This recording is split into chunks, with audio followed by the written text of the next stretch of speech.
Hello students, welcome to science classes by Gaurav sir. बच्चों, आप सभी का एक बार फिर से स्वागत है।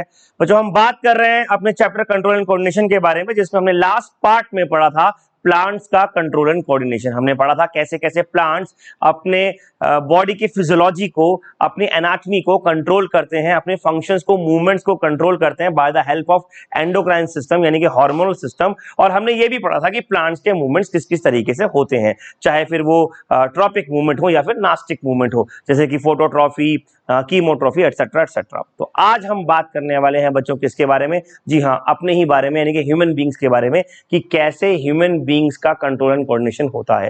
ह्यूमन बींग्स का ब्रेन या उनके जो एंडोक्राइन सिस्टम है वो किस तरीके से ह्यूमन बींग्स की फिजियोलॉजी को कंट्रोल करती है और किस तरीके से उसको वो मैनेज करने में मदद करती है। तो आइएगा बच्चों, शुरुआत करते हैं control and coordination in animals के बारे में।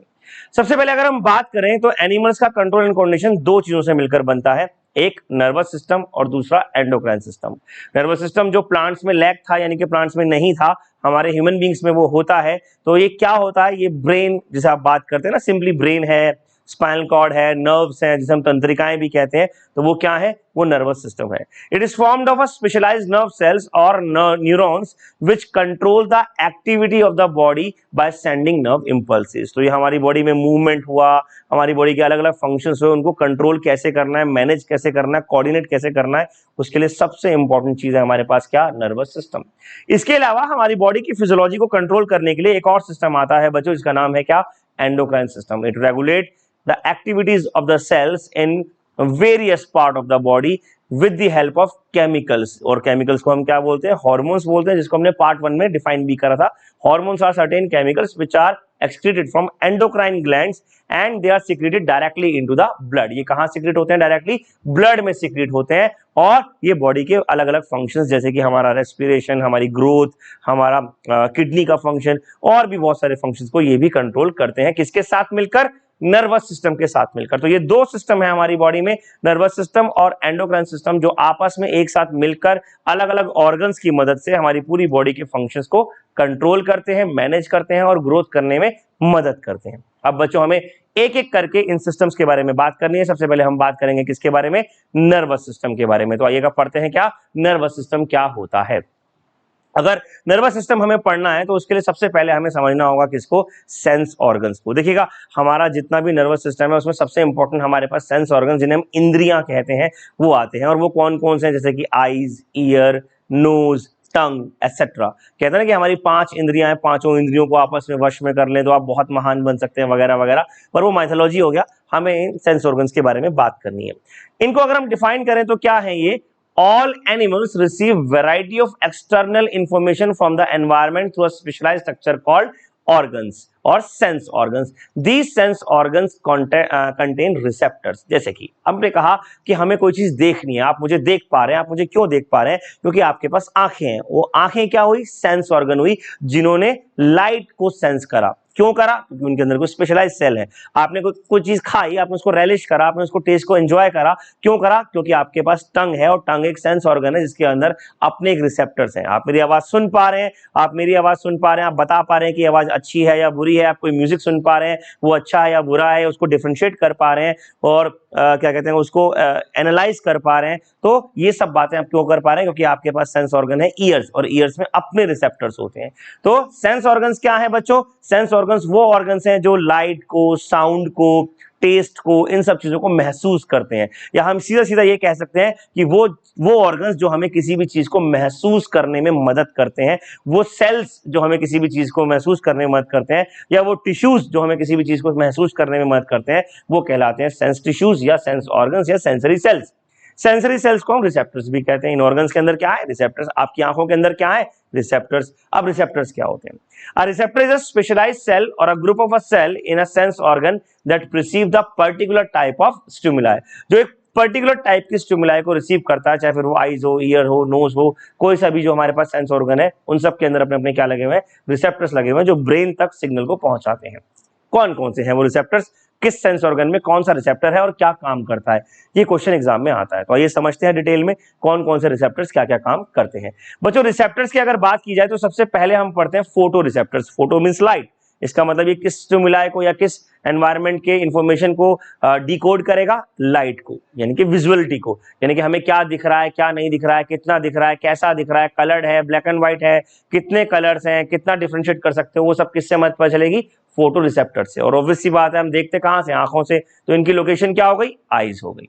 इसके बाद बच्चों आते हैं फोनो रिसेप्टर। देखिए फोन, हम बात है ना फोन, फोन आया मतलब कॉल आई किसी की, तो फोन का मतलब क्या है, sound.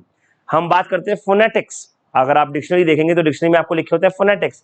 What are phonetics? These are the special type of alphabets which produce special type of sound like are, our. दोनों में फर्क आ रहा है ना, तो वो फर्क कैसे महसूस होता है, फोनो रिसेप्टर से महसूस होता है। मेल की वॉइस, फीमेल की वॉइस, एनिमल वॉइस, सब वॉइस को डिफरेंशिएट कर पाते हैं किसकी मदद से, फोनो रिसेप्टर से। तो फोनो का मतलब क्या हो गया, साउंड। तो साउंड वर्ड फोन के लिए यूज करा हमने। ऑब्वियसली बात है साउंड कहां से मिलेगी हमें, सेंस कहां से होगी, ईयर से होगी। और ईयर्स के भी 3 पार्ट होते हैं, हमने 9th क्लास में पढ़ा था। कौन कौन से 3 पार्ट होते हैं बच्चों, that is external ear, middle ear and internal ear. तो फोनो रिसेप्टर्स कहां लगे हुए हैं, मिडिल इंटरनल ईयर में लगे हुए हैं। कहां लगे हुए हैं, इंटरनल ईयर में लगे हुए हैं। इसके बाद बच्चों आते हैं ऑल्फैक्टरी रिसेप्टर्स। ये स्मेल को पता लगाते हैं। आप अलग अलग तरह की स्मेल को सेंस कर सकते हैं, अच्छी स्मेल, बुरी स्मेल, यानी कि आप खुशबू को, बदबू को, गुड स्मेल, बैड स्मेल को अलग अलग डिफरेंशिएट कर पाते हैं। उनके लिए जो सेल्स हैं हमारी बॉडी में, रिसेप्टर्स हैं, उनका नाम क्या है, ऑल्फैक्टरी रिसेप्टर्स। ऑफ कोर्स कहां लगे होंगे, नोज, नेजल चैम्बर के अंदर लगे होंगे, तो वहीं से हम स्मेल करते हैं। फिर आते हैं हमारे पास गस्टेट्रो रिसेप्टर्स या गस्टो रिसेप्टर्स भी कह देते हैं इनको। Gusto receptors, gusto, the gusto word means taste. जैसे कि रशिया के अंदर एक माइथोलॉजिकल, एक हाइपोथेटिकल फिगर है जिसको हम गुस्तावो बोलते हैं। वो टेस्ट का राजा था एक तरीके से। तो गस्टो मतलब टेस्ट। तो टेस्ट बर्ड्स कहां पर होंगे, जबान पर, जीभ पर होंगे, टंग पर होंगे। तो हमारी टंग पर अलग अलग तरह के टेस्ट बर्ड्स या टेस्ट सेल्स होते हैं जिनको हम टेस्ट बर्ड्स भी कहते हैं। और आपको ये बात जानकर ताज्जुब होगा कि हमारी जीभ में, हमारी टंग में अलग अलग लोकेशंस हैं।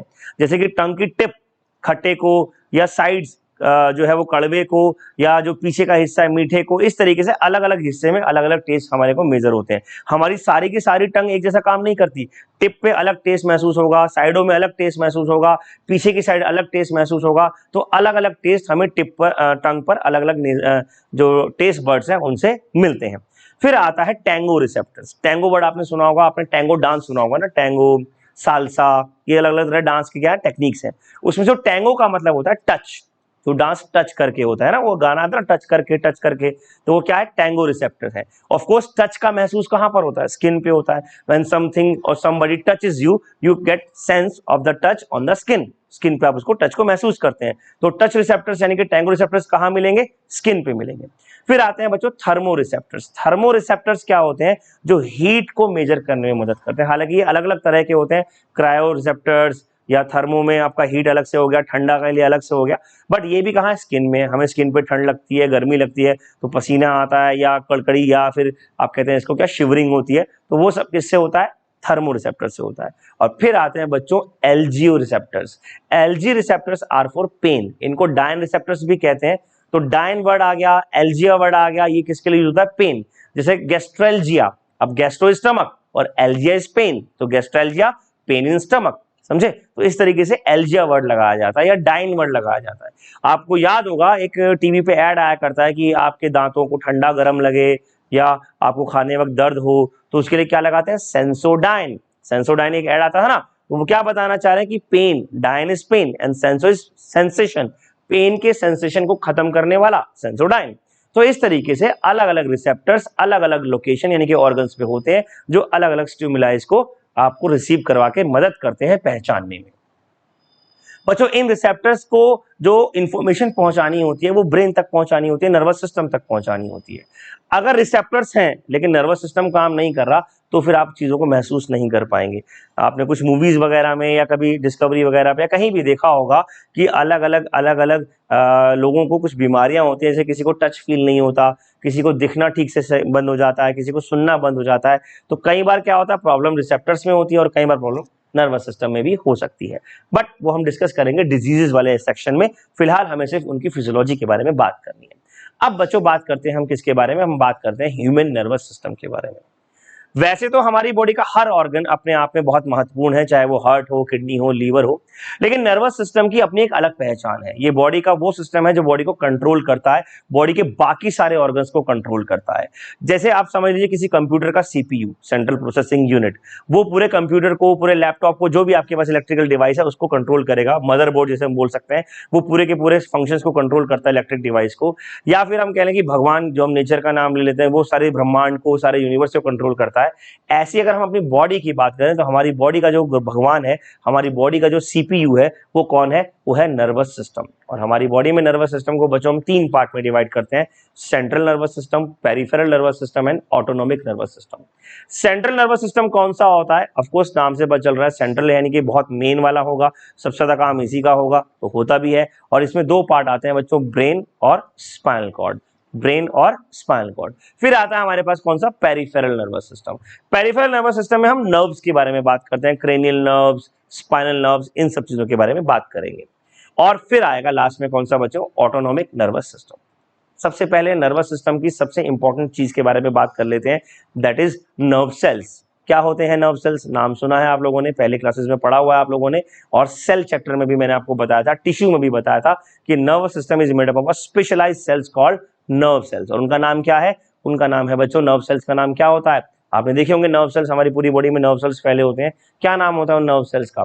That is neurons. यस, क्या होते हैं वो? न्यूरॉन्स, जो आप यहां पर भी देख सकते हैं और मेरे बैकग्राउंड में भी देख सकते हैं। ये सब क्या है? न्यूरॉन्स है। क्या है? Neurons. Neurons are the structural and functional unit of nervous system. Neurons क्या है? Structural and functional unit of nervous system है। Neurons nerve cell is the longest cell of human body, यानी कि हमारी बॉडी में सबसे लंबा सेल भी जो मिलता है वो कौन सा होता है? न्यूरॉन होता है। कौन सा न्यूरॉन होता है वो बात की बात है, पर सबसे लंबे सेल्स हमारी बॉडी में कौन से हैं? न्यूरॉन्स हैं। कुछ कुछ तो ऐसे हैं जो 100 सेंटीमीटर तक लंबे हो सकते हैं, सो क्वाइट लॉन्ग है ना, बहुत लंबे हैं। तो इस तरीके से न्यूरॉन्स के बारे में हम बात करने वाले हैं। न्यूरॉन्स का नाम जैसे मैंने बताया, neurons are the structural and functional unit of nervous system, यानी कि हमारे नर्वस सिस्टम में जो भी काम हो रहा है, जो भी ब्रेन काम कर रहा है, स्पाइनल कॉर्ड काम कर रहा है, और भी जो भी चीजें हो रही है वो इन न्यूरॉन्स की वजह से हो रही है। तो सबसे पहले हमें किसको पढ़ना है? न्यूरॉन्स को पढ़ना है, इसके स्ट्रक्चर को पढ़ना है। तो आइए बात करते हैं बच्चों न्यूरॉन के स्ट्रक्चर के बारे में। न्यूरॉन का स्ट्रक्चर अगर आप यहां देखेंगे तो इस स्ट्रक्चर को हम 3 पार्ट में डिवाइड कर सकते हैं। एक आप ऊपर झाड़ू जैसा पार्ट देख रहे होंगे, इसको हम साइटोन या सेल बॉडी कहते हैं। फिर एक लंबी सी आप यहाँ पर एक फाइबर देख रहे होंगे, इस लंबे से फाइबर को हम क्या बोलते हैं? इसको हम एक्सोन बोलते हैं। और नीचे आप ये नर्व एंडिंग्स देख रहे हैं, इनको हम डेंड्रोन्स या नर्व एंडिंग्स बोलते हैं। आइए इनको एक एक करके डिस्कस करते हैं। अगर हम ऊपर वाले पार्ट की बात करें तो मैं आपको ऊपर वाला पार्ट यहाँ पर एनलार्ज करके दिखा रहा हूँ। एनलार्ज करके देखें तो इस ऊपर वाले पार्ट को सबसे पहले इसका नाम क्या है? इसका नाम है सेल बॉडी। इसको कभी कभी साइटोन या कभी कभी सोमा या पेरिकैरियोन भी बोल देते हैं। पेरिकैरियोन वर्ड कम आता है, लेकिन cyton body, cyton, cell body या सोमा ज्यादा आता है। अब इस ऊपर वाले पार्ट में क्या क्या प्रेजेंट होता है? इस ऊपर वाले पार्ट में बच्चों कुछ चीजें ऐसी हैं जो हर सेल में मिलती हैं वो है, और कुछ नहीं है। जैसे कि इट कंटेन ग्रेन्यूल्स साइटोप्लाज्म, जिसको हम न्यूरोप्लाज्म भी कहते हैं, यानी कि cytoplasm of nerve cell is known as neuroplasm. इसके अलावा इसमें क्या होता है? इसमें कुछ स्पेशलाइज्ड टाइप के फाइबर्स होते हैं जिनको हम न्यूरोफाइबर्स या न्यूरोफाइब्रिल्स भी कहते हैं। Except centriole, all cell organelles are found in neuroplasm. Neuroplasm में सब कुछ मिलेगा, सेल ऑर्गेनेल्स में से कौन सा नहीं मिलेगा? सेंट्रियोल नहीं मिलेगा। इसका क्या मतलब हुआ? अगर किसी सेल में सेंट्रियोल नहीं है, या किसी एनिमल सेल में अगर हम स्पेशलाइजली बोले तो अगर उसमें सेंट्रियोल नहीं है तो इसका क्या मतलब है? इसका मतलब nerve cells can not divide, वो डिवाइड नहीं करेंगी। इसका क्या मतलब है? इसका मतलब ये है कि नर्व सेल्स आपके पास जितनी है बस उतनी रहेंगी, अगर वो खत्म हो गई तो और नर्व सेल्स आपको नहीं मिलेगी। और अगर आपके सारे नर्व सेल्स खत्म हो जाए तो it can not be possible of course. इसका मतलब क्या? या तो डेथ हो गई है या फिर हम अलाइव नहीं रहे। लेकिन कुछ नर्व सेल्स कम हो गई तो धीरे धीरे धीरे धीरे हम मेंटल हुड की तरफ बढ़ जाएंगे, सनैलिटी यानी कि सठिया जाएंगे। कहते हैं ना कि सठिया गया, कोई सठिया गया, ऐसा हम कहावत के रूप में बोल देते हैं, पर हकीकत में सठियाना एक चीज है, एक डिजीज है जिसको हम बोलते हैं सनैलिटी। उसमें क्या होता है? नर्व सेल्स डेड होने शुरू हो जाते हैं, तो याददाश्त कम हो गई, या हम चीजों को बार बार दोहराने लगते हैं, या हमारे बॉडी के ऑर्गन्स ट्रेम्बल करने लगते हैं, कुछ ना कुछ प्रॉब्लम हमें आ जाती है। तो वो किसकी वजह से आती है? नर्व सेल्स अगर डेड हो जाए। तो नर्व सेल्स दोबारा क्यों नहीं बनती? क्योंकि उसमें सेंट्रियोल नहीं होता। नर्व सेल्स में कुछ स्पेशलाइज्ड ग्रेन्यूल्स होते हैं जिन्हें हम बोलते हैं नीजल ग्रेन्यूल्स। क्या बोलते हैं बच्चों? नीजल ग्रेन्यूल्स वहां प्रेजेंट होते हैं। और नर्व सेल्स अगर आप ध्यान से देखेंगे तो जैसे हैरी पॉटर की झाड़ू सी नहीं लगती है ना, तो कुछ ऐसा ऐसा सा यहाँ पर निकलता है, जो एक विजार्ड की जो स्टिक होती है ना, विजार्ड स्टिक वैसा सा लगता है। तो ये जो डेंड्राइट्स निकल रहे हैं, इन्हें क्या बोलते हैं हम, डेंड्राइट्स या डेंड्रियोन्स। तो सेल बॉडी से क्या निकल रहे हैं, डेंड्राइट्स या डेंड्रियोन्स निकल रहे हैं, जो दूसरे नर्व सेल्स को कॉन्टेक्ट करने में मदद करते हैं। इसके अलावा अगर हम बात करें इस लंबे फाइबर के बारे में, ये लंबा फाइबर क्या कहलाता है बच्चों, ये लंबा फाइबर कहलाता है एक्सोन। क्या कहलाता है, axon. So axon is the longest part और द सेल प्रोसेस, ये नर्व सेल का लॉन्गेस्ट पार्ट है। अगर आप देखें तो यहां पर हमने साइटोन या सोमा देख लिया, और फिर ये येलो कलर में जो आप देख रहे हैं ये क्या है, ये लॉन्गेस्ट पार्ट है axon. Axon is the longest cell process, it contain axoplasm. अब नर्व सेल के जो सोमा था उसमें न्यूरोप्लाज्म, इसके अंदर जो साइटोप्लाज्म होगा उसको एक्सोप्लाज्म बोल दिया। Axoplasm of axon contain only micro और न्यूरोफाइब्रिल्स और माइटोकॉन्ड्रिया। इसके अंदर माइटोकॉन्ड्रिया है और न्यूरोफाइब्रिल्स है और कुछ नहीं है। इसका मतलब इसे एनर्जी की बहुत जरूरत पड़ने वाली है, क्योंकि mitochondria is the power house of cell. फिर एक्सोन की अगर हम आगे बात करें तो axon is covered by axolemma. इसके ऊपर एक स्पेशल लेयर होती है, इसको हम बोलते हैं क्या, एक्सोलेमा। एक्सोलेमा के ऊपर एक और लेयर होती है, एक्सोन में have covering which is called myelin sheath. तो एक्सोलेमा तो है ही है, उसके ऊपर एक और कवरिंग है जो कई कई जगहों पर है, कई कई जगहों पर नहीं है। जैसे यहां पर नहीं है, जैसे यहां पर नहीं है ना, बीच बीच में नहीं है, और कई कई जगहों पर वो है। तो जहां वो है वो माइलिन शीथ हो गई, और जहां जहां माइलिन शीथ नहीं है, माइलिन शीथ प्रेजेंट नहीं है, उन पॉइंट्स को हम बोलते हैं node of Ranvier. Node of Ranvier, node of Ranvier. तो ये कहलाता है क्या, एक्सोन वाला पार्ट। एक्सोन वाले पार्ट के बाद अगर हम एंड वाले पार्ट की बात करें, सीधा लास्ट पार्ट में आ जाए, जो हमारे सेल का लास्ट पार्ट था, इसको हम बोलते हैं बच्चों क्या, इसको हम बोलते हैं नर्व एंडिंग या टीलोडेंड्रिया। द लास्ट और terminal part of the axon is known as telodendria. ये भी कुछ कुछ ऐसा लगता है जैसे फर्स्ट पार्ट है, लेकिन है कैसा, ये लास्ट पार्ट है। तो हम क्या बोलते हैं, टीलोडेंड्रिया। और ये टीलोडेंड्रिया भी क्या करता है, दूसरे सेल से अपने आप को कांटेक्ट करने में मदद करता है। तो बच्चों ये हो गया हमारे पास सेल का स्ट्रक्चर। सेल के स्ट्रक्चर के मैं आपको फिर से बता दूं, 3 पार्ट है। पहला पार्ट साइटोन या सेल बॉडी या सोमा कहते हैं। दूसरा पार्ट है बच्चों कौन सा, दूसरा पार्ट है नर्व एंड एक्सोन, एक्सोन जो कि लंबा पार्ट है। और तीसरा पार्ट है बच्चों हमारे पास कौन सा, दैट इज टीलोडेंड्रिया, या फिर हम इसको नर्व एंडिंग बोलते हैं। नर्व एंडिंग के ठीक लास्ट में एक चीज आपको और बता दूं मैं, लास्ट में नॉब लाइक स्ट्रक्चर होते हैं, गांठें सी बनी होती हैं, and these knob like structures are known as synaptic knobs. क्या बोलते हैं इनको, साइनेप्टिक नॉब्स बोलते हैं। ये आप यहां पर देख सकते हैं। ठीक है बच्चों, अब बात करते हैं कि भैया नर्व्स जो हमारे पास है वो 2 तरह की होती है, एक जिन पर माइलिन शीथ है और एक जिन पर माइलिन शीथ नहीं है। जिन पर माइलिन शीथ है ऐसी नर्व फाइबर्स कहलाती हैं माइलिनेटेड नर्व फाइबर, और जिन पे माइलिन शीथ नहीं है ऐसी नर्व फाइबर्स कहलाती हैं नॉन माइलिनेटेड नर्व फाइबर। आप ध्यान से देखेंगे यहां पर जो डायग्राम आपको दिखा रखा है उसमें ऊपर वाली जो डायग्राम है वो माइलिनेटेड नर्व फाइबर की है, और जो नीचे वाला डायग्राम है वो नॉन माइलिनेटेड नर्व फाइबर की है। माइलिनेटेड नर्व फाइबर के अंदर अगर आप देखेंगे इम्पल्स यानी कि करंट जो है वो बहुत तेजी से फैल रहा है, जबकि नॉन माइलिनेटेड में ये धीरे धीरे जा रहा है।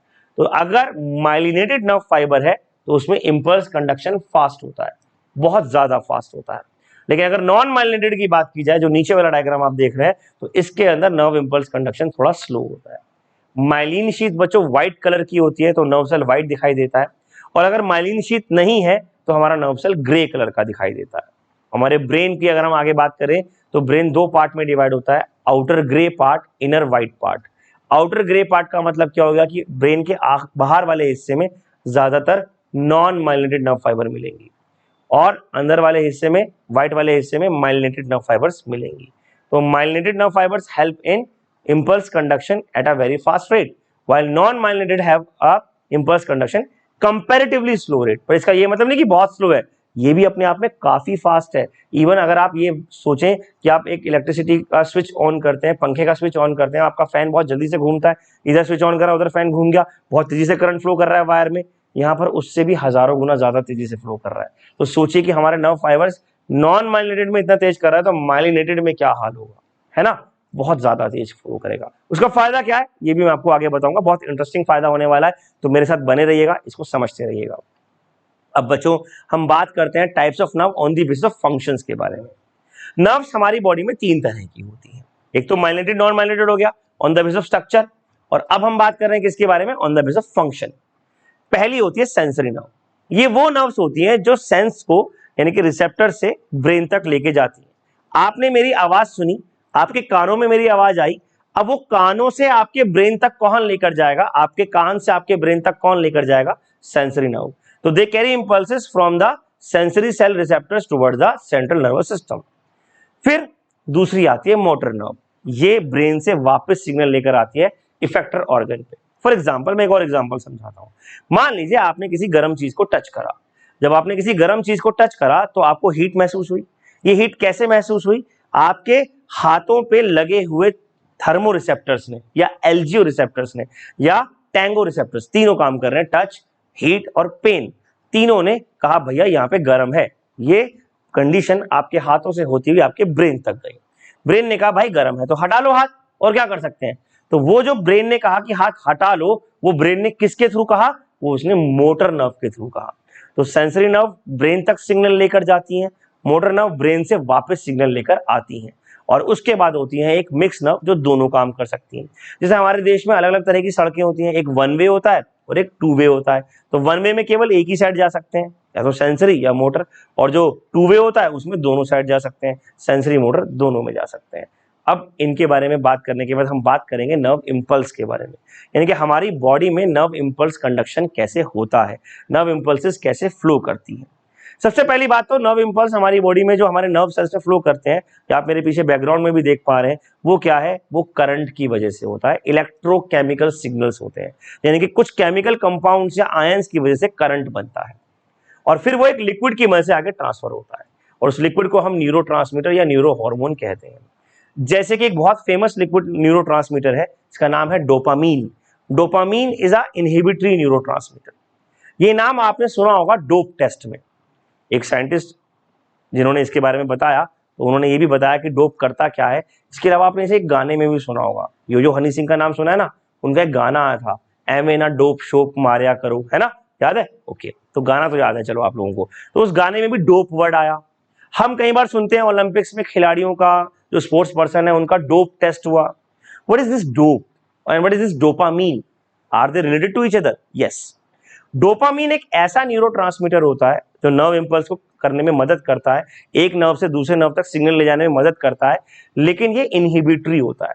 इसका मतलब क्या है कि ये पेन को इनहिबिट कर देता है, यानी कि अगर आप डोपामीन ले रहे हैं तो आपको दर्द का एहसास नहीं होगा, और अगर आप एक्सरसाइज कर रहे हैं तो आप करते जाएंगे एक्सरसाइज, स्पोर्ट्स पर्सन भागते जाएंगे, जो भी वो स्पोर्ट्स कर रहे हैं वो करते जाएंगे, उन्हें पेन नहीं होगा। तो वो डोप ले लेके प्रैक्टिस करेंगे, and that is out of the legal way, गलत है, एथिकली गलत है। कोई अगर इस तरीके से एक्सरसाइज कर रहा है तो ओलंपिक्स में उसको अलाउड नहीं किया जाता। इसीलिए ऐसे लोगों का डोप टेस्ट होता है कि कहीं उन्होंने बाहर से तो अलग से डोपामीन नहीं लिया, क्या उन्होंने बाहर से कुछ ऐसी मेडिसिन तो नहीं ली जिसमें डोप था या डोपामीन था, उस टेस्ट को बोलते हैं डोप टेस्ट। ठीक है, डोप टेस्ट अगर होता है तो उसको यूरिन से करा जाता है, और यूरिन में न्यूरोट्रांसमीटर डोपामीन की मात्रा अगर एक नॉर्मल लेवल से ज्यादा आती है तो हम समझ जाते हैं कि इसका मतलब क्या हो रहा है, उस पर्सन ने डोप लिया है। ठीक, तो ये कहलाते हैं न्यूरोट्रांसमीटर। कुछ न्यूरोट्रांसमीटर एक्साइटेटरी होते हैं, जिसकी वजह से आप कुछ ज्यादा ही एक्साइट हो जाते हैं, हल्की हल्की चीजें भी आपको महसूस होने लगती हैं। जैसे हमारे दांतों के पास लगे हुए न्यूरोट्रांसमीटर्स, वो एक्साइटेटरी हैं, हमें हल्का सा ठंडा गर्म भी लगता है। हमारे अगर हाथों की बात की जाए तो इन पे कम न्यूरोट्रांसमीटर होते हैं, क्योंकि स्किन डेड सी होती है। अब नर्व इंपल्स होता कैसे, थोड़ा सा लेंथी पार्ट है बट हमें पढ़ना है नर्व इंपल्स होता कैसे। देखो ये बात तो हमें समझ में आ गई कि हमारा जो नर्व है वो एक जगह से लेकर, जैसे हमारा ये न्यूरॉन मैंने आपको यहाँ दिखाया है, ये न्यूरॉन एक जगह से लेकर यहाँ से यहाँ तक करंट लेके जा रहा है, यहाँ से यहाँ तक करंट लेके जा रहा है। सबसे पहले मैं आपको एक्सोन में से कैसे करंट पास हो रहा है, एक्सोन में से कैसे करंट पास हो रहा है वो बताता हूँ। मान लीजिए आपने अपनी बॉडी पे कुछ स्टिमुलाई दिया। जब आपने अपनी बॉडी पे कुछ स्टिमुलाई, यानी कि मान लीजिए आपने नीडल पिंच करी, अब उस नीडल पिंच ने क्या करा, उस नीडल पिंच ने आपके एक्सोन वाले नर्व पार्ट को एक्टिवेट कर दिया। कैसे एक्टिवेट कर दिया, इस एक्सोन वाले नर्व पार्ट के अंदर कुछ चैनल्स होते हैं, सोडियम चैनल, पोटेशियम चैनल, इस तरह के चैनल्स होते हैं। ये चैनल्स क्या करते हैं, ये सोडियम आयंस और पोटेशियम आयंस को अंदर बाहर आने में मदद करते हैं। किसके अंदर बाहर, इस एक्सोन के अंदर बाहर। अब हमारी बॉडी में नॉर्मल कंडीशन में, जैसे मान लीजिए मैं आपसे बात कर रहा हूं और आपकी बॉडी पे कहीं कुछ टच नहीं हो रहा है, नॉर्मल कंडीशन में नंबर ऑफ सोडियम और पोटेशियम आयन अंदर बाहर फिक्स होते हैं कि कहां कितने सोडियम होंगे, कहां कितने पोटेशियम होंगे, ये फिक्स है। लेकिन जैसे ही हमने कोई चीज टच करी तो ये सोडियम और पोटेशियम का बैलेंस बिगड़ना शुरू हो जाता है, और इस बिगड़े हुए बैलेंस को ही हम नर्व इंपल्स बोलते हैं। फिर ये बैलेंस बिगड़ता है, एक पार्ट से बॉडी के, एक नर्व सेल के पार्ट से अगले पार्ट में, अगले पार्ट में, अगले पार्ट में, अगले पार्ट में, अगले पार्ट में, इस तक एंड तक आता है। जब ये एंड तक आता है और एंड तक आते आते ये क्या करता है, ये साइनेप्टिक नॉब पर पहुंचता है। कहां पर? साइनेप्टिक नॉब पर। तो साइनेप्टिक नॉब को अगर आप जूम करके देखेंगे, साइनेप्टिक नॉब क्या है, वो एक साइनेप्स फॉर्मेशन करती है। एक नर्व सेल का डेंड्राइट या टीलोडेंड्रिया, एक नर्व सेल की सेल एंडिंग और दूसरे नर्व सेल का डेंड्राइट, एक की नर्व एंडिंग दूसरे का डेंड्राइट, दोनों के बीच में हल्का सा गैप भी दिख रहा होगा आपको। ये गैप दिख रहा है, इस गैप को बोलते हैं साइनेप्स, जो किसकी वजह से बन रहा है? साइनेप्टिक नॉब की वजह से बन रहा है। अब आपके एक नर्व सेल में इंपल्स हुआ, वो इंपल्स दूसरी नर्व सेल तक कैसे पहुंचेगा? क्योंकि मान लीजिए आपके हाथ में यहां टच करा, फिर यहां नर्व, यहां नर्व, यहां नर्व, यहां नर्व, यहां नर्व, यहां नर्व, आपके ब्रेन तक नर्व जा रही है, तो बहुत सारी नर्व्स लगी होंगी। एक नर्व से दूसरी नर्व तक इंपल्स जाना है, तो यहां एक नर्व में कैसे हुआ? सोडियम पोटेशियम के इंबैलेंस से। अब एक नर्व से दूसरी नर्व में कैसे जाएगा? By the help of neurotransmitter, जैसे मैंने अभी बताया डोपामीन या एसिटाइलकोलिन, इस तरह के एपिनेफ्रिन, बहुत सारे न्यूरोट्रांसमीटर होते हैं। You don't have to learn all the names. Acetylcholine याद कर लीजिए और डोपामीन याद कर लीजिए, दो तरह के याद कर लीजिए, काफी है। ये डोपामीन या एसिटाइलकोलिन एक नर्व सेल की एंडिंग से निकलकर दूसरे नर्व सेल के डेंड्राइट तक पहुंचेंगे, इस तरीके से। देखिए ए इस तरीके से पहुंच रहे हैं, बाहर निकल रहे हैं, फिर उसके बाद सिग्नल नए नर्व सेल में आ गया और फिर इससे आगे बढ़ गया, फिर यही काम आगे, फिर यही काम आगे, इस तरीके से आगे बढ़ता रहेगा, बढ़ता रहेगा, बढ़ता रहेगा। तो बच्चों ये कहलाता है हमारे पास क्या? ये कहलाता है हमारे पास नर्व सेल्स के अंदर कैसे कैसे इंपल्स कंडक्शन होता है। बच्चों इस लेक्चर को हम यहीं तक रखते हैं, इसके बाद हम बात करेंगे नर्वस सिस्टम के अगले पार्ट के बारे में, ब्रेन के बारे में, ब्रेन क्या होता है, ब्रेन कैसे काम करता है और ब्रेन में कौन कौन से पार्ट्स होते हैं। इंटरेस्टिंग है टॉपिक, तो मेरे साथ बने रहिएगा। और फिलहाल के लिए एक छोटा सा break. Thank you very much.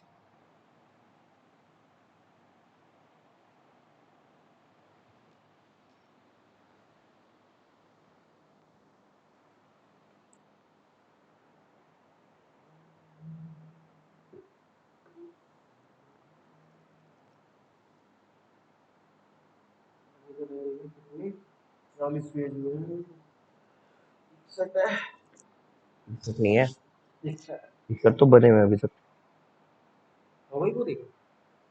अभी तो इसमें बनेंगे कम से कम 30 पेज और।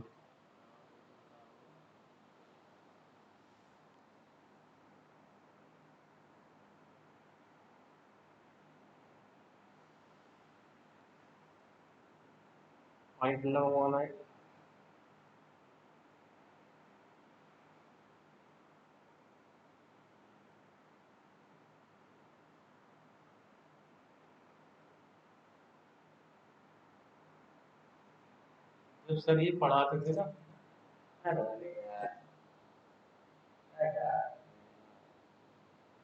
अरे मुझे पता तुम्हारी समझ में ही नहीं आ रहा, अब मैं तुम्हें और तरीके से बताता हूँ। पेड़ लाते थे, पेड़ दिखाते ये ऐसे ऐसे, इनसे मिल मिल के ये बना है, उनसे मिल के कुछ और बना है, और उनसे मिल के हम बने हैं। फिर अब जब उसके बारे में थोड़ा किताब से पढ़ा तो सारा तो स्टोरी भी आता है, स्टोरी बहुत जरूरी है। पढ़ना एक अलग है, मगर एक जो थ्योरी होती है वो भी एक अलग है। बिल्कुल। अरे ये अब फिर हम गए कहीं और देखा, अरे उन्होंने, अरे नहीं सर तुम तो गलत बताया, हमारे सामने तो ऐसे बताया था।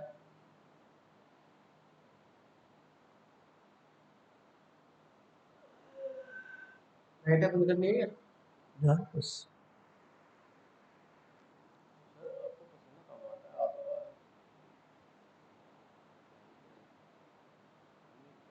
भाई सर, मगर एक चीज और देखी मैंने, वो तो वो वाला एलजी वाला लगवाना चाहिए विंडो एसी, उसमें कहीं तार वो जाने का ही नहीं। पानी भी जाएगा तो एक बाल्टी में गिर जाएगा, और हवा, मैं हो गया हूँ ये तो कुछ भी नहीं ये देखा। रेल है। ये क्या मतलब 1.5 टन का वेट लग रहा है, 1 टन का भी। ये 0 टन का, हाँ, वरना इस मौसम में तो इतनी बढ़िया हवा है। और सर मैं कह रहा हूँ इतना बड़ा एसी था, एलजी का, 1.5 टन का बताता हूँ, मैं कह रहा हूँ पूरा घर उसी ने ठा रखा था। बढ़िया वो लगा रखा था, 16-17 की बात है, मैं उनके यहीं पे था। हाँ तो सर एक चीज पूछना चाह रहा था, जो कुछ करे हुए और करके दिखाया हुआ। कल आपने दो ही तो बनाई थी ये वाली, एक तो ये लाइट वाली, एक ये मनी प्लांट वाली, है ना?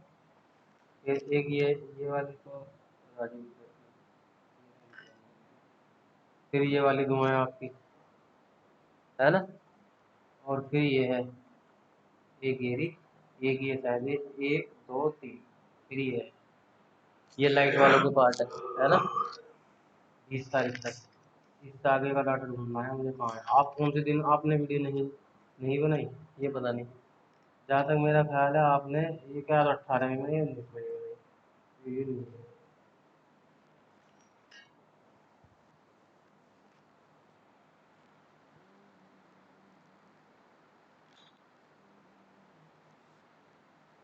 इसका नाम क्या है सर वैसे?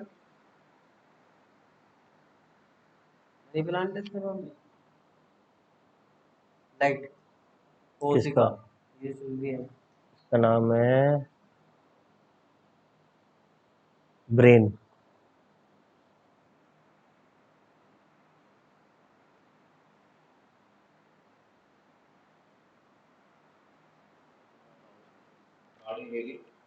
कौन सी है? बढ़िया बढ़िया। क्या नया नया सर ये लो, गर्मी में लाई थी कल। बच्चे तो मना नहीं, ये तो नहीं। तो कल तो राजीव सर का ही बर्थडे था। हाँ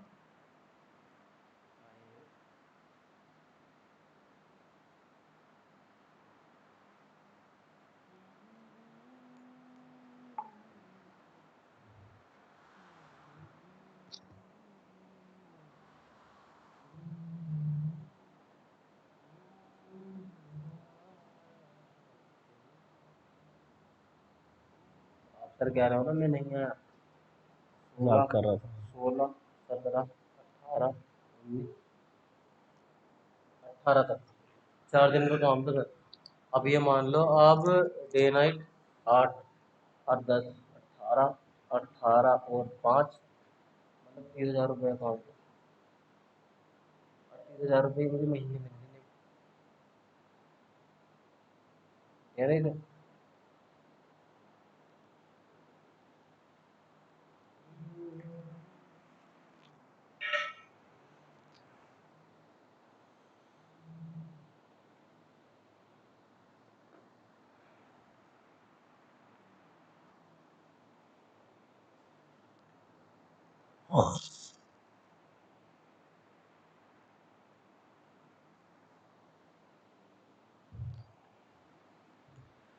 hello students, welcome back to science classes by Gaurav sir. बच्चों, हम अपने लेक्चर बात कर रहे हैं कंट्रोल एंड कोऑर्डिनेशन के बारे में, जिसमें हमने अपने लास्ट पार्ट में पढ़ा था नर्वस सिस्टम क्या होता है और कितने पार्ट में डिवाइड होता है। और हमने ये भी बात करी थी कि नर्वस सिस्टम के स्ट्रक्चर और फंक्शन यूनिट को हम न्यूरॉन्स कहते हैं।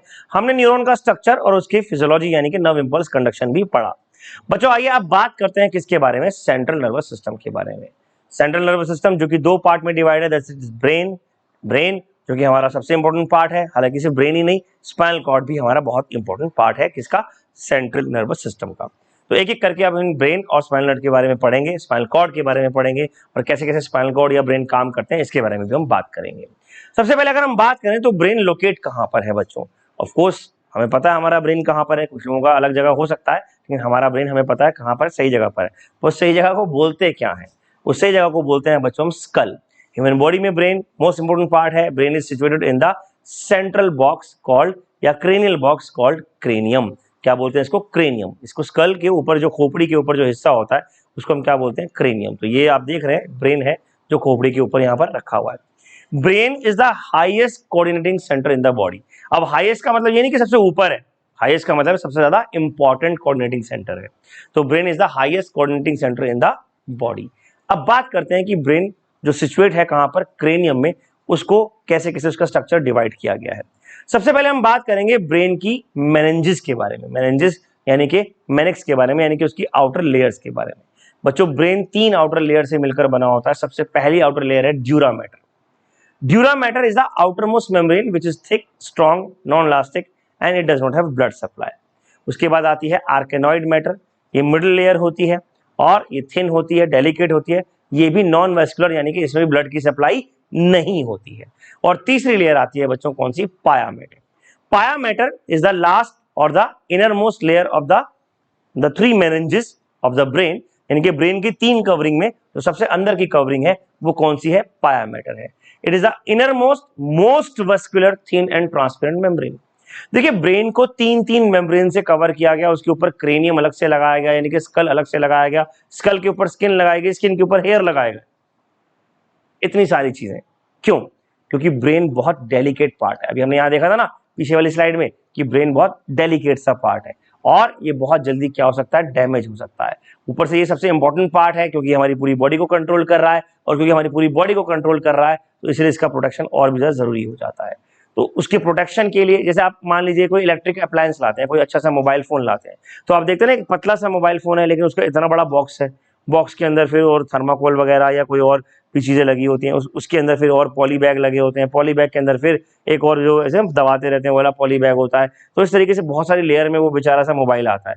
अब मोबाइल जो कि नॉन लिविंग है उसके लिए इतनी प्रोटेक्शन है, तो ब्रेन तो बहुत ही काम की चीज है, तो उसकी प्रोटेक्शन तो और भी ज्यादा होनी चाहिए, तो इसलिए यहाँ 3 लेयर्स आती हैं। इसके अलावा बच्चों ब्रेन के अंदर एक लिक्विड भरा होता है जिसको हम बोलते हैं सेरिब्रोस्पाइनल फ्लूइड। ये लिक्विड ब्रेन को 2 चीजें प्रोवाइड कराता है, एक न्यूट्रिशन और दूसरा शॉक एब्जॉर्बेंस। अगर आपके ब्रेन पे भगवान ना करे कोई चोट लग जाए, झटका लग जाए, तो उसको ये मेनिंजेस तो बचा ही रही है, इसके अलावा ये लिक्विड भी शॉक को रोकने में या इंजरी को रोकने में मदद करता है। तो cerebrospinal fluid is the fluid filled in the space of the layers, different layers of the brain and also in the brain। Brain के अंदर उसके बाहर जो भी लेयर्स हैं उनके बीच की जो खाली जगह है वो किससे भरी हुई है? सेरिब्रोस्पाइनल फ्लूइड से भरी हुई है। अब बात करते हैं बच्चों ब्रेन के अलग अलग पार्ट्स के बारे में। तो पार्ट्स ऑफ ब्रेन की बात की जाए तो ब्रेन को हम 3 पार्ट में डिवाइड करते हैं, fore brain, mid brain and hind brain. Fore brain, mid brain और लास्ट पार्ट क्या बताया मैंने? Hind brain. फोर ब्रेन फिर 3 पार्ट में डिवाइड है, सेरेब्रम, थैलेमस और हाइपोथैलेमस। मिड ब्रेन 2 पार्ट में डिवाइड है पर ज्यादा बड़े नहीं है। फिर हिंड ब्रेन फिर 3 पार्ट में डिवाइड है, medulla oblongata, pons varolii and cerebellum. इस तरीके से ब्रेन का मेजरली ये 3 पार्ट में डिवीजन होता है। एक एक पार्ट को डिटेल में पढ़ेंगे और उनके सब पार्ट्स को भी डिटेल में पढ़ेंगे। तो सबसे पहले बात करते हैं बच्चों किसके बारे में? फोर ब्रेन के बारे में। What is fore brain? Fore brain के अंदर अलग अलग पार्ट जैसे मैंने बताया। सबसे पहले फोर ब्रेन का एक नाम भी मैं आपको बता दूं, forebrain is also known as prosencephalon. क्या बोलते हैं इसको? प्रोजेंसेफेलन। प्रोजेंसेफेलन के अंदर अलग अलग पार्ट्स हैं। पहला पार्ट है कौन सा? सेरिब्रम। सेरिब्रम फिर 3-4 पार्ट में डिवाइड होता है, अभी बात करेंगे। पर सेरिब्रम के बारे में पहले मैं आपको बता दूं, cerebrum is the largest part of brain. आपके ब्रेन का ये समझ लीजिए 70% हिस्सा, बल्कि उससे थोड़ा ज्यादा ही वो सेरिब्रम है। It is the largest part of the brain. It contain the central cortex. ये कहां पर कंसिस्ट है? सेंट्रल कॉर्टेक्स में, यानी कि बिल्कुल बीच में, और बाहर की जो लेयर है वो सारी इसकी है। It is compose of 2 cerebral hemisphere. ये 2 पार्ट में डिवाइड होता है। आपने देखा होगा टीवी वगैरह में कि ब्रेन 2 हिस्सों में डिवाइड होता है। It compose of 2 cerebral hemisphere. They are joined by the bands called, वो अलग अलग बैंड्स है जिनको हम क्या बोलते हैं? Corpus callosum. ये सारे वर्ड्स अजीब अजीब से लग रहे होंगे पर आपको याद करने हैं, इनके सिवा आपके पास कोई और चारा नहीं है। ब्रेन को थोड़ा सा आपको एक्टिवेट करना पड़ेगा। तो कॉर्पस कैलोसम से दोनों के दोनों जो सेरिब्रल हेमिस्फीयर है वो आपस में जुड़ते हैं। All the voluntary actions of the body, यानी कि आप हाथ ऊपर उठाएंगे या नहीं उठाएंगे, आप बोलेंगे या नहीं बोलेंगे, आप देखेंगे या नहीं देखेंगे, वो सारे एक्शंस जो आपकी मर्जी के हैं, all voluntary actions of the body are controlled by cerebrum. Cerebrum फिर 4 फर्दर पार्ट्स में डिवाइड होता है बच्चों। कौन कौन से पार्ट्स हैं? पहला फ्रंटल, दूसरा पैराइटल, तीसरा ऑसिपिटल और चौथा टेम्पोरल। डायग्राम में आप देख सकते हैं frontal, parietal, occipital, temporal. Frontal part की बात की जाए तो ये बिल्कुल सामने वाला पार्ट है। It is associated with the, कौन सा पार्ट है ये? With the part of the speech, यानी कि आप बोल रहे हैं, प्लानिंग कर रहे हैं, आप रीजनिंग कर रहे हैं, प्रॉब्लम सॉल्विंग कर रहे हैं, मूवमेंट अच्छा कर रहे हैं। तो जितना आपका ये वाला ब्रेन का पार्ट बढ़िया होगा, फ्रंटल पार्ट, उतना ये काम आपका और भी ज्यादा शार्प हो जाएगा। अब कुछ बच्चे सोच रहे होंगे यार हमें तो इतना ज्यादा प्लानिंग करनी आती नहीं, तो क्या हमारा ब्रेन का ये वाला पार्ट कमजोर है? नहीं, ऐसा नहीं है कि अगर आपको प्लानिंग नहीं आती तो ये पार्ट कमजोर है, बस बात इतनी कि आपने प्रैक्टिस नहीं करी हुई है। ऑलमोस्ट ब्रेन आपका ठीक है, आप टेंशन मत लीजिएगा, ठीक है। बात करें पैराइटल की, तो पैराइटल वाला पार्ट किसमें मदद कर रहा है? ये ज्यादातर सिर्फ मूवमेंट में मदद करता है, और स्मेल, हम कहते हैं ना हमें कोई चीज सुनाई दे रही है, स्मेल आ रही है नहीं आ रही, स्टिमुलाई आ रहा है नहीं आ रहा है ना, उनको स्मेल हो गया, लिसनिंग हो गया, तो जो स्टिमुलाई है और उनको कहां से कहां पर भेजना है, कहां से स्टिमुलाई आ रहा है, मान लीजिए मैंने आवाज लगाई आपको, अब मैंने आपको आवाज लगाई तो आवाज किस डायरेक्शन से आ रही है, तो उस स्टिमुलाई और उसका ओरिएंटेशन पता लगाने में ये वाला पार्ट मदद करता है। फिर ऑसिपिटल की बात करें तो it is related to the visual processing, यानी कि आप कितना देख पा रहे हैं नहीं देख पा रहे, वो यहां से पता चलता है। अगर आपके इस पार्ट पे कई बार, जैसे आपने फिल्मों में देखा होगा, कोई फिल्म में कोई हीरो की माँ होती है या खुद हीरो होता है, वो गिर जाता है, पीछे की साइड गिरता है ना, उसकी आंखें चली जाती हैं वगैरह वगैरह, आप देखते हैं ना ऐसा, तो वो क्या है, वो इस पार्ट पे अगर चोट लगती है तो हो सकता है आपकी विजुअलिटी में थोड़ी सी प्रॉब्लम आ जाए। लास्ट पार्ट है किसका? सेरिब्रम का लास्ट पार्ट है हमारे पास, टेम्पोरल। सेरिब्रम जो खुद फोर ब्रेन का पार्ट है, फोर ब्रेन जो खुद ब्रेन का पार्ट है, तो वो क्या है हमारे पास? That is temporal lobe. Temporal lobe ये बेसिकली कान के ऊपर के हिस्से को बोलते हैं temporal lobe. It is related with the perception of recognition of memory. यहाँ ये जो लोब आपका जितना अच्छा होगा उतनी मेमोरी आपकी और ज्यादा शार्प होती जाएगी। इसके अलावा क्योंकि ये कान के पास है तो ऑडिटरी यानी कि हमारा जो सुनना और कुछ हद तक बोलने को भी ये कंट्रोल करता है। तो हमने फोर ब्रेन का पहला पार्ट पढ़ा सेरिब्रम। सेरिब्रम जो खुद चार पार्ट में डिवाइड है, फ्रंटल, पैराइटल, ओसिपिटल और टेम्पोरल। तो इसके बाद अगला पार्ट आता है बच्चों डायंसेफेलन। ये आप स्कल देख रहे हैं, स्कल के अंदर आप ये ब्रेन देख रहे हैं, ब्रेन के अंदर जो आप ये कलर्ड वाला पार्ट देख रहे हैं ना, ये कलर्ड वाला पार्ट ये डायंसेफेलन है। देख रहे हैं ना कितना अंदर छुपा हुआ है ये ब्रेन के, इसको हम क्या बोलते हैं? डायंसेफेलन। डायंसेफेलन फिर तीन पार्ट में डिवाइड है बच्चों, थैलेमस, हाइपोथैलेमस और पिट्यूटरी। थैलेमस की बात करते हैं। Thalamus act as the relay centre. Relay का मतलब क्या है? जो दो तीन चीजों को जोड़ता है, यानी कि डायंसेफेलन का थैलेमस पूरे ब्रेन को आपस में जोड़ के रखने में मदद करता है। हमारे ब्रेन का left part, right part, frontal part, temporal part, सभी पार्ट्स को आपस में कोऑर्डिनेट करवाने में मदद करता है कौन? Thalamus. They receive all sensory impulses from all part of the body. सबसे पहले सारे इंपल्स कहां जाते हैं? थैलेमस में जाते हैं। जैसे मान लीजिए आपको गवर्नमेंट में किसी चीज की शिकायत करनी है, अब शिकायत करने के लिए आप सीधा प्रधानमंत्री के पास नहीं जा सकते, आपके पास एक चैनल होता है। आप पहले अपने आसपास के पुलिस स्टेशन पे या फिर जहां पर भी डिस्ट्रिक्ट मजिस्ट्रेट है उनके पास जाएंगे, फिर उससे ऊपर जाएंगे, फिर उससे ऊपर जाएंगे। तो पहले इंपल्सेस कहाँ आती हैं? थैलेमस में आती हैं, जो सारी बॉडी के स्टिमुलाई को आपस में क्या करता है? इकट्ठा करता है। फिर दूसरा पार्ट आता है बच्चों हाइपोथैलेमस। हाइपोथैलेमस पार्ट की अगर हम बात करें तो it form the lower lateral part of diencephalon. Diencephalon का नीचे का हिस्सा, यानी कि फोर ब्रेन के सेकंड पार्ट का नीचे का हिस्सा, ये वाला जो हिस्सा है ये कहलाता है क्या? Hypothalamus. It form the lower lateral wall of the diencephalon. Its function are, इसके फंक्शन क्या है? Thermo regulation.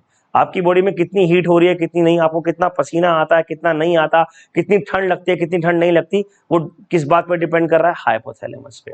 इसके अलावा बिहेवियर, आपका बिहेवियर कैसा है ना, आप इमोशनली कैसे हैं, आपका वाटर बैलेंस, आपकी बॉडी में कितना पानी की कमी तो नहीं हो रही है, पानी ज्यादा तो नहीं हो रहा, आपके tears, anger, thirst, hunger, sleep, awakeness, ये सब चीजें कौन कंपेयर कर रहा है, कौन कंट्रोल कर रहा है? हाइपोथैलेमस। तो हाइपोथैलेमस भी अपने आप में कैसा है?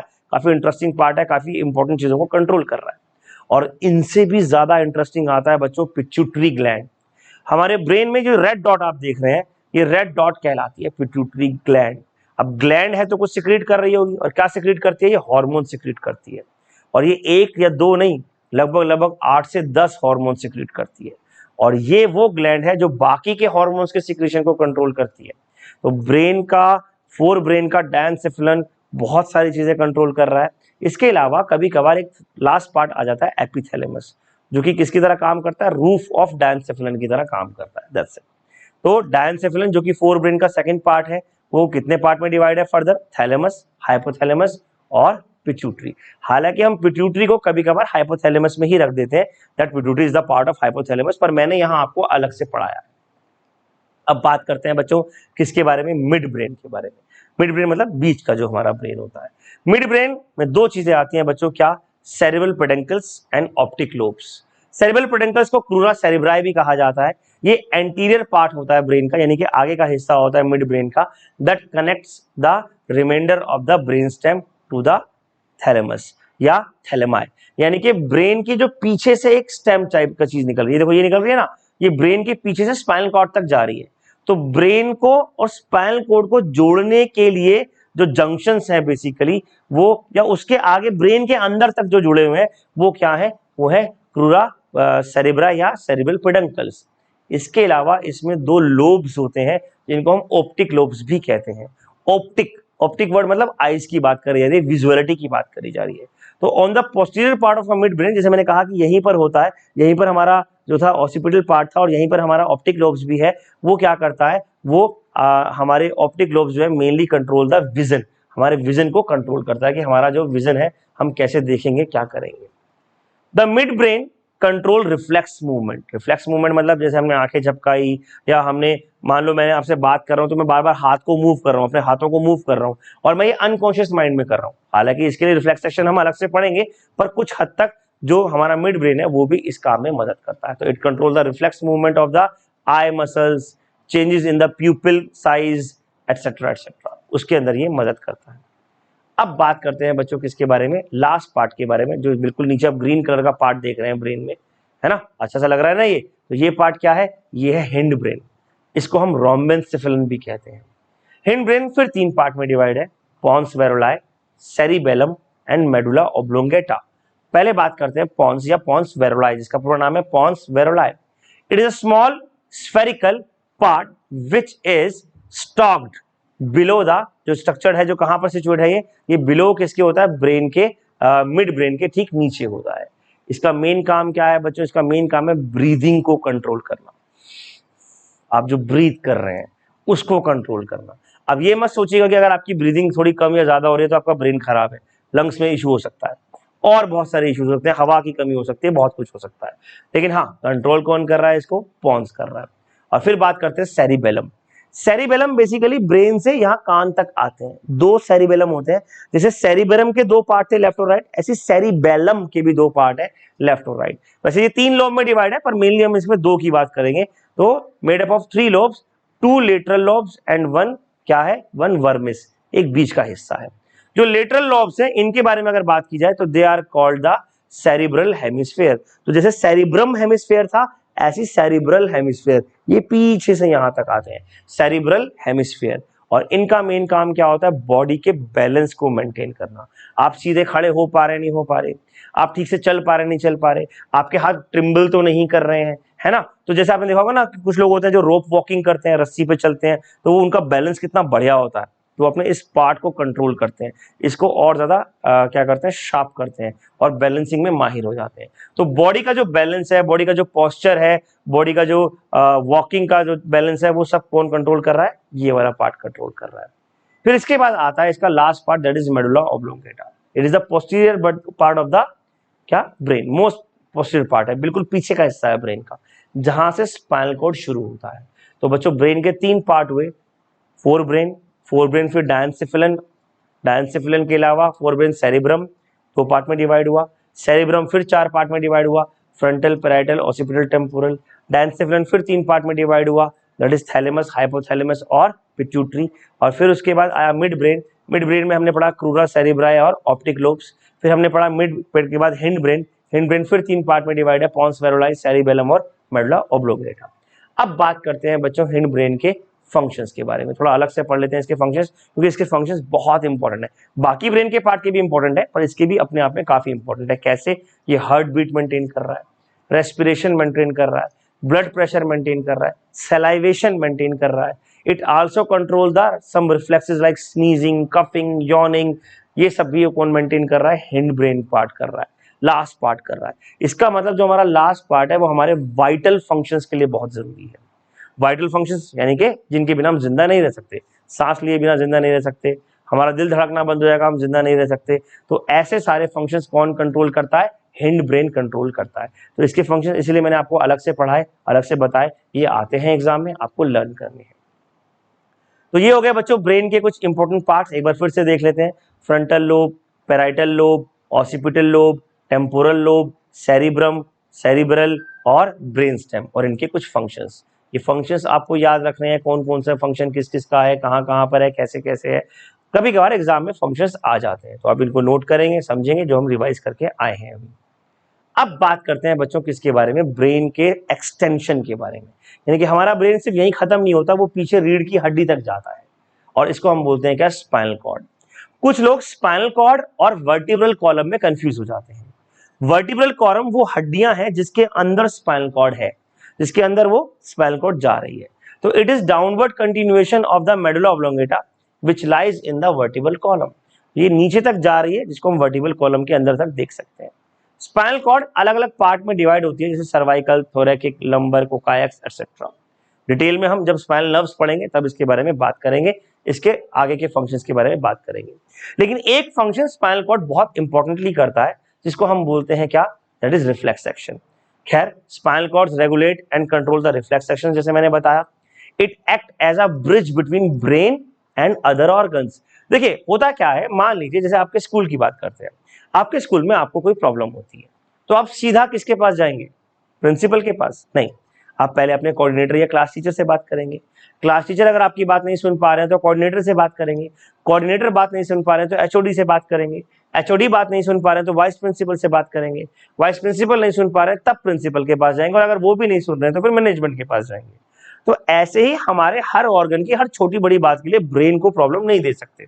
आपको हाथ उठाना है, हाथ निकाल रखना है, आपको आंखें ब्लिंक करनी है, तो बात बात पे ये सारे काम ब्रेन कंट्रोल जो नॉर्मली कर रहा है वो तो कर ही रहा है। लेकिन अगर मान लीजिए आपकी आंखों में कोई पत्थर आने वाला है, कोई धूल आने वाली, आपने आंखें बंद कर ली, अब ये आंखें बंद करने की इंस्ट्रक्शन ब्रेन पे नहीं जाएगी, ये छोटे मोटे काम कौन निपटाएगा, स्पाइनल कॉर्ड निपटाएगा। तो it act as a bridge between brain and organs of the body. It also provide the relay path, same बात हो गई, of the impulse coming to brain. तो इसके थ्रू होकर जाएंगी बहुत सारे इम्पल्सेस। अब बात करते हैं किसके बारे में, रिफ्लेक्स एक्शन के बारे में। हाँ, ये मूवी आपने देखी होगी, ये मूवी आपको देखकर मजा आया होगा। मूवी का नाम आपको याद होगा, काफी फेमस हॉलीवुड मूवी थी, दैट इज कराटे किड। कभी सोचा है कराटे किड के अंदर उसने कैसे कैसे कराटे सिखाए थे? जो अपना ब्रूसली थे, इन्होंने कैसे कैसे, ब्रूसली, जेटली है ना, हाँ, जेटली ने कैसे कैसे कराटे सिखाए थे? आपको याद हो इस मूवी के अंदर जो ये किड है, जो कराटे किड है, ये क्या करता था, इसको वो कहते थे कि टी शर्ट उतारो, जैकेट उतारो, जैकेट रखो, जैकेट उतारो, जैकेट रखो। तो उसने बार बार हाथ को ऐसे ऐसे ऐसे ऐसे करना शुरू करा। फिर उसको कहा कि पोछा लगाओ, ऐसे ऐसे ऐसे ऐसे करना शुरू करा। अब इस जो किड है, ये जो लड़का है, इसको प्रैक्टिस हो गई ऐसे ऐसे करने की, है ना, ये इसके रिफ्लेक्सेस में आ गया। और जैसे ये इसके रिफ्लेक्सेस में आया तो अचानक से इसको लगा कि ये तो कराटे सीख गया। तो बेसिकली रिफ्लेक्स एक्शंस क्या है, ये एक प्रैक्टिस है या एक अनकॉन्शियस माइंड के मूवमेंट है जो अचानक से होते हैं। अभी जैसे मैंने क्या करा, अभी मैंने नाक पे इचिंग करी, मैं आपको पढ़ा रहा हूं, फिर भी क्योंकि मेरी नाक पे इचिंग हुई तो मैंने इस तरीके से रब करा, दीज आर माय रिफ्लेक्सेस। मैंने हाथ ऐसे करा, दीज आर माय रिफ्लेक्सेस। मैं जब पढ़ाऊंगा तो मैं अपने हाथों को अपने आप मूव करूंगा, मुझे जरूरत नहीं है आपको बताने की, या आप मुझे याद नहीं दिलाएंगे, या मुझे खुद याद नहीं रखना कि मेरे हाथ मूव हो रहे हैं, वो अपने आप मूव होते रहेंगे। मेरा गर्दन, मेरी आवाज अपने आप चेंज होती रहेगी, उसकी टोन चेंज होती रहेगी, क्योंकि वो मेरे रिफ्लेक्सेस में आ गया है। तो रिफ्लेक्स एक्शन को सबसे पहली बार किसने ऑब्जर्व करा? एक साइंटिस्ट हुए जिनका नाम था मार्शल हॉल। इन्होंने सबसे पहली बार रिफ्लेक्सेस को जो है ऑब्जर्व करा। ये रिफ्लेक्सेस होते क्या है? ये spontaneous automatic involuntary mechanical response होते हैं। जैसे आप किसी मंदिर के बाहर जा रहे हैं, अचानक से आपका अपने आप ही सर झुक जाता है मंदिर के आगे, आपको बोलने की जरूरत नहीं है ना। आप अपने दोस्त से मिलते हैं, अचानक से आप हाथ आगे बढ़ाते हैं, हेलो, आपको बोलने की जरूरत नहीं है। आप जब साइकिल के पैडल चला रहे होते हैं तो आप नीचे पैडल नहीं देखते, आप सिर्फ साइकिल चला रहे होते हैं, है ना। ये सब क्या है? अनकॉन्शियस माइंड में। कभी आपने सोचा कि आप अपने स्कूल से घर जा रहे हैं और आपको याद भी नहीं रहता कि आपने कब टर्न लिया, कब कोई टर्न नहीं लिया, और आप सीधा घर पहुंच गए, क्योंकि आपके सबकॉन्शियस माइंड में वो चीजें फिक्स हो गई हैं, वो पाथ फिक्स हो गया, आप अपने आप वहां मुड़ जाएंगे। ये सब कहलाते हैं रिफ्लेक्सेस। ये रिफ्लेक्सेस बहुत जल्दी कंप्लीट होते हैं। जैसे आप देख रहे हैं इस कराटे किड को, कितनी जल्दी ये फाइट कर रहा है, क्यों? क्योंकि इसको ये हाथ ऐसे ऐसे ऐसे ऐसे जो भी ये कर रहा है, इसको ये चलाने की आदत पड़ चुकी है। तो रिफ्लेक्सेस क्या है? These are the involuntary. अच्छा, इनवॉलंटरी क्यों? आप ना चाह के भी ये काम करोगे। कई बार हमारी आदत होती है, हम ना चाह के भी ये काम करेंगे क्योंकि हमारे रिफ्लेक्सेस में आ गया। अगर मैं खाली, अब जैसे मैं आपको पढ़ा रहा हूं, अब मेरे साथ घर में प्रॉब्लम क्या होता है, कई बार मैं आपको पढ़ा रहा हूं तो कई बार मेरी आवाज ऊपर हो जाती है, कई बार नीचे हो जाती है कि बच्चों ये सुनो, वो मेरे रिफ्लेक्सेस में है। तो मैं घर पे भी जाके क्या बोलता हूँ, मम्मा ये सुनो, या वाइफ को क्या बोलता हूँ, आप ये सुनो, तो वो कहते हैं हमें क्यों पढ़ा रहे हो, है ना। वो मेरे रिफ्लेक्सेस में आ गया है, अनकॉन्शियसली, इनवॉलंटरी, अपने आप ये काम होगा। आपको कोई चीज, कोई डिश पसंद है, मान लो आपको पिज्जा पसंद है, गोलगप्पे पसंद है, या कोई भी स्वीट पसंद है, तो आपके मुंह में अपने आप उसको देख के पानी आता है, आता नहीं आता, तो वो पानी आ गया, ड्रूलिंग हो गई, ये सब अपने आप हो जाएगा, आपको करने की जरूरत नहीं है, अपने आप हो जाएगा। कई बार क्या होता है, हम अच्छे से म्यूजिक सुनते हैं, अपने आप इस तरीके से हम मूव करना शुरू करते हैं, रिदमिक मूवमेंट करते हैं, अपने आप आ जाता है। तो ये सब क्या है, रिफ्लेक्सेस हैं। रिफ्लेक्सेस भी दो तरह की होती हैं, खैर फिलहाल वो अभी बात करेंगे। रिफ्लेक्स क्या करता है, रिफ्लेक्स काम कैसे करता है, आइए इसको समझते हैं। पहले सबसे पहले होता क्या है, रिफ्लेक्स का पाथवे जिसको हम रिफ्लेक्स आर्क बोलते हैं, उसमें होता क्या है, मान लीजिए मैं आपसे ये कहता हूं कि आपने किसी गर्म चीज को हाथ लगाया, आप क्या करोगे, उस पर हाथ रखे रखोगे, नहीं, आप एकदम से हटाओगे। तो लगाया हटाया, बहुत जल्दी काम होना है, रिफ्लेक्स एक्शन होगा। When you touch something hot, when something blink to your eyes, you just sorry coming to your eyes, you just blink your eyes. ठीक है, बहुत जल्दी काम हो रहा है। इस काम में तीन तरह की नर्व्स काम करती हैं। एक जो सेंस को लेकर जाती है कहां तक, स्पाइनल कॉर्ड तक, इसको हम बोलते हैं सेंसरी नर्व। फिर स्पाइनल कॉर्ड के अंदर एक मिक्स नर्व होती है, इसको हम रिले नर्व भी कहते हैं। ये स्पाइनल कॉर्ड से क्या करती है, ये स्पाइनल कॉर्ड से इंपल्स वापस भेजती है कि भाई गर्म चीज छुइए तो हाथ हटाओ। और वो नर्व कौन सी होती है, मोटर नर्व। तो जो रिफ्लेक्स आर्क है वो किस किस से मिलकर बनी, spinal nerve, relay nerve, motor nerve. Spinal nerve, फिर रिले नर्व जो कि स्पाइनल कॉर्ड के अंदर है, और फिर मोटर नर्व। ये कहलाता है क्या, रिफ्लेक्स आर्क या रिफ्लेक्स एक्शन, जो किससे बना, इस रिफ्लेक्स आर्क से बना। The pathway taken by the nerve impulse in a reflex action is called reflex arc. जैसे मैंने आपको बताया, वाटरिंग इन माउथ या ड्रूलिंग हो गया, साइक्लिंग हो गया, ब्लिंकिंग ऑफ आइज हो गया, ये सब किसके फंक्शन है, रिफ्लेक्स एक्शन के। अब बात करते हैं बच्चों इस रिफ्लेक्स एक्शन के बारे में आगे। हमने ये पढ़ा कि रिफ्लेक्स एक्शन जो होते हैं वो इनकॉन्शियस अनकॉन्शियस माइंड से हो जाते हैं। एक साइंटिस्ट हुए जिनका नाम था डॉक्टर इवान पावलोव। इन्होंने बहुत फेमस एक्सपेरिमेंट करा। इन्होंने एक एक्सपेरिमेंट करा जिसको रिंगिंग बेल एक्सपेरिमेंट कहा जाता है। इन्होंने अपने जो डॉग था उसको खाना देते थे। ये क्या करते थे, खाना देने से पहले बेल बजा दिया करते थे। तो वो डॉग बेल सुनता था, फिर उसके सामने खाना आता था, फिर खाना उसको मिलता था, फिर वो खाना खाता था। ऐसा करते करते काफी टाइम हो गया, तो डॉग के दिमाग में एक सिग्नल बैठ गया, और वो सिग्नल क्या था कि जब भी घंटी बजेगी, जब भी बेल रिंग होगी, मुझे खाना मिलेगा। और उसके माउथ में क्या होता था, अपने आप ही ड्रूलिंग होनी शुरू हो जाती थी। बेल बज गई, उसको लगा अब मुझे खाना मिलने वाला है, उसने मुंह से लार टपकानी, ड्रूलिंग करनी शुरू कर दी, जबकि हो सकता है उसके सामने सच में खाना ना भी रखा हो। तो इवान पावलोव ने क्या करा, इवान पावलोव ने ये कहा कि भैया कुछ रिफ्लेक्सेस ऐसे होते हैं जो हम बचपन से पैदा होते हमारे अंदर होते हैं। जैसे आंखों को ब्लिंक करना, आपको किसी ने सिखाया आज तक आंखें ब्लिंक करनी चाहिए जब कोई चीज आंखों में आ रही हो, नहीं, आप अपने आप कर लेते हैं। आपको किसी ने सिखाया इचिंग करनी चाहिए, ऐसे इचिंग कर लो अगर आपको इचिंग हो रही है तो, नहीं, आप अपने आप कर लेते हैं, है ना।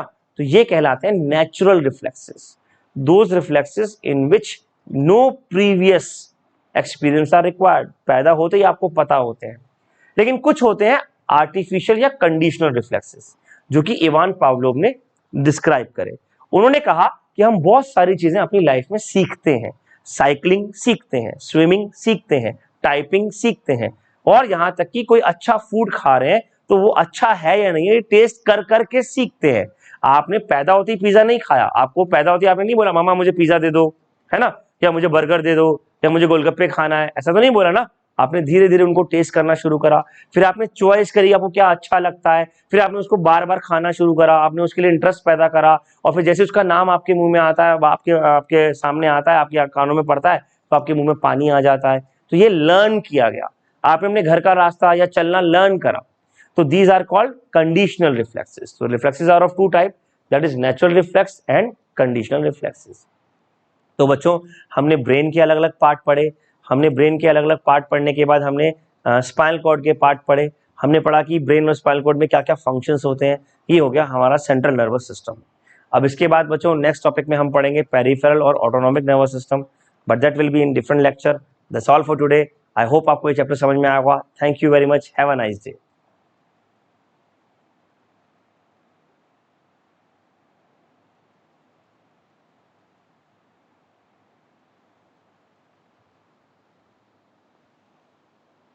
हाँ जी, हटा दो बस, आज का हो गया, ये भी बनानी है। ओके कर दूं आज? हाँ जी, ये खुजली है। काट दिया ये डंडे हो गए। जी हाँ, बीच में कट भी तो है।